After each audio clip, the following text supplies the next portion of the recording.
Actually, logic and reason secretly rely on intuition and infinite intelligence to actually do the heavy lifting. This is the big takeaway from Gödel's work. There's something more fundamental at work when you are doing mathematics and when you are logicking reality than merely your logic. You have to ask yourself, what is the source of logic? What makes logic function at all? And that would be actually intuition or infinite intelligence. And actually, if you carefully study Western intellectual tradition, if you study the greatest scientists, the greatest thinkers, the greatest philosophers, what you realize is that the greatest thinkers have always used highly nonlinear forms of reasoning, intuition, and trans-rational modes of thinking, and what is called vision logic. This is what our greatest scientists and logicians and mathematicians have always relied upon to make great leaps, paradigm shifts within science and logic and mathematics. So there's an interesting paradox at the heart of science and mathematics and rationality, is that all the greatest scientific discoveries were actually made not by left-brained number crunching. They were made by mystical leaps of intuition. And if you don't believe me, carefully study the works of the greatest thinkers, philosophers, scientists, and logicians.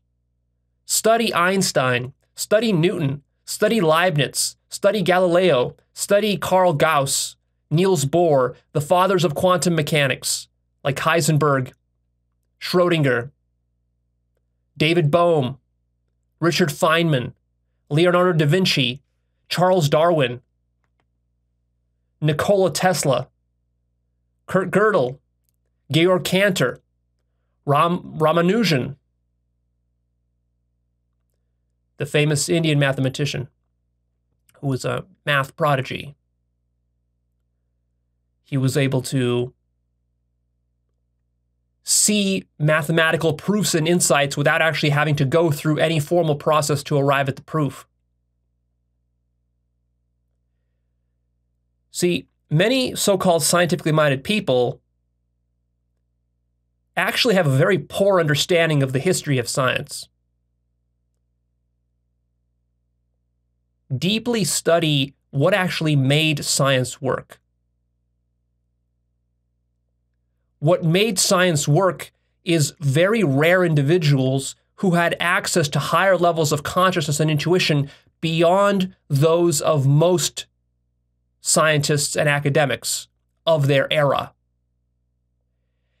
And then in retrospect, what we do is we incorporate, we integrate into our culture the developments and discoveries of these intellectual giants, and we tend to rationalize it to ourselves that, oh, they were just strictly rational, logical, empirical people, and that's how they arrived at their conclusions and their discoveries. But the answer is no. That's not how they did it. That's not how Einstein did it. That's not how Nikola Tesla did it. That's not how Kurt Gödel did it.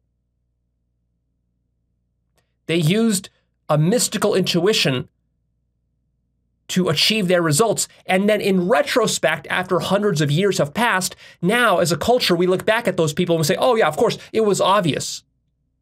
Their discoveries were just obvious, and it was all logical and rational and scientific. No, it wasn't, not at the time. When Georg Cantor, for example, discovered multiple orders of infinity, which led to the creation of set theory and so forth, modern set theory, his work was completely denounced and demonized by his colleagues for being some sort of superstitious woo-woo nonsense. Georg Cantor, who today, if you go to a math class or a logic class, they will revere him as one of the, intellectual giants.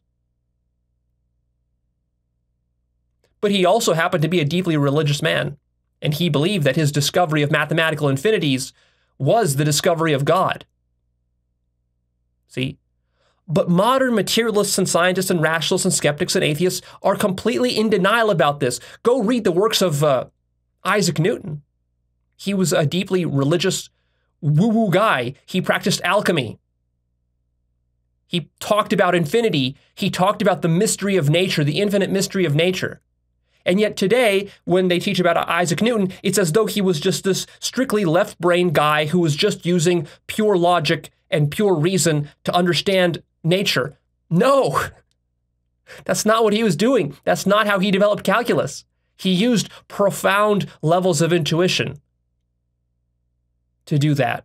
And it was radical, and nobody understood his work at the time when he was doing it. I mean, Leibniz was doing it also. He was co-developing calculus, but Leibniz is also a great example of a deeply intuitive, trans-rational guy who was not limiting his mind just to the little, walled garden that most academics and scientists and thinkers limit themselves to.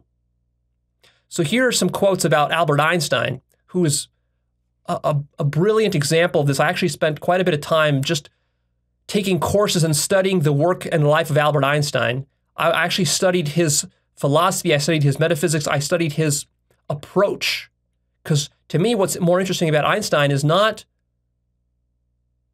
his theory per se. Like, they will teach physicists general relativity and special relativity in college physics classes, but what they don't teach is actually how Einstein developed it, what it actually took for him to be able to think in the relativistic ways that he thought.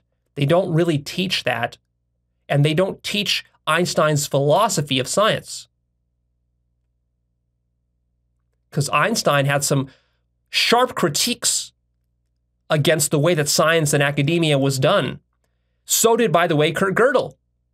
He had some sharp critiques too of how dense most logicians and academics were, which was why they were not able to achieve his result, but he was. Likewise with Einstein. Likewise with Nikola Tesla. Likewise with Georg Cantor.